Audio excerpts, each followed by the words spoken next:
Alors voilà, avec la flèche noire, vous sélectionnez le bloc. Le voilà, le bloc qui contient ce petit article sur le côté de la page 17. Vous allez lui mettre une couleur de fond, c'est-à-dire que dans la case, dans la palette des outils, je veux dire, il faut que ce soit la case qui concerne le fond qui soit à l'avant-plan. Vous connaissez Illustrator, c'est le même principe. Vous avez une case qui concerne le contour, une case qui concerne le fond. La case de fond est à l'avant-plan, elle est devant la case de contour, quoi. Vous ne double-cliquez pas là, c'est très mauvais dans InDesign et dans Illustrator aussi d'ailleurs. Quand on fait une couleur, il faut toujours la faire par le nuancier.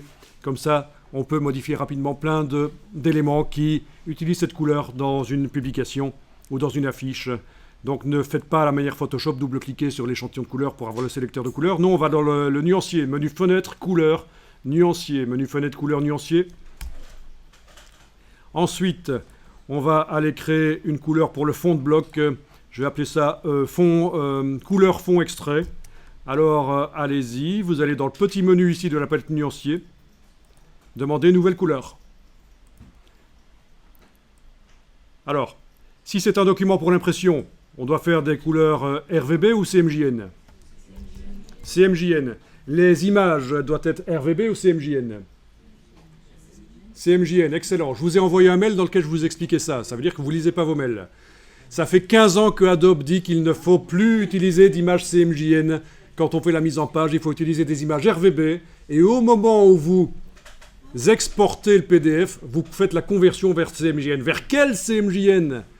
Parce qu'il existe plein de CMJN différents. Du Fogra 27, du 39, de l'Euroscale Coated, Uncoated, du format américain si j'imprime aux États-Unis ou au Canada.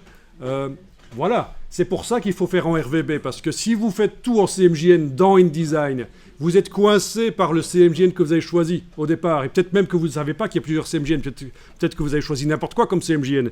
Peut-être que édition couleur, pour vous, ce truc-là, c'est du chinois. Vous n'avez jamais vu. Vous ne comprenez rien. Voilà, donc c'est pour ça que faites en RVB, c'est mieux. Alors on y va. Menu de la palette nuancier, nouvelle couleur. RVB ici. Et vous choisissez la couleur de fond que vous voulez. Une fois que vous avez une couleur qui vous intéresse, vous pouvez modifier son intensité lumineuse en enfonçant la touche Shift et en bougeant n'importe lequel des trois curseurs. Ça fonctionne dans tous les logiciels Adobe comme ça. Ok. Ah tiens, j'ai oublié de la nommer, c'est pas grave. Je vais redouble-cliquer sur elle. Elle est dans le bas de nuancier, là je redouble-clique sur elle. Et je vais décocher, nommer selon la valeur chromatique. J'aurais dû le faire avant de cliquer sur OK, mais j'ai oublié. Donc je redouble-clique sur la couleur dans le nuancier. Et je vais l'appeler... j'avais dit que je l'appellerais couleur, fond, bloc, extrait. Voilà. Extrait d'article, si vous voulez que ce soit... Allez, on va faire du français. Couleur du fond de bloc d'extrait d'article, voilà. Ok. Il est là.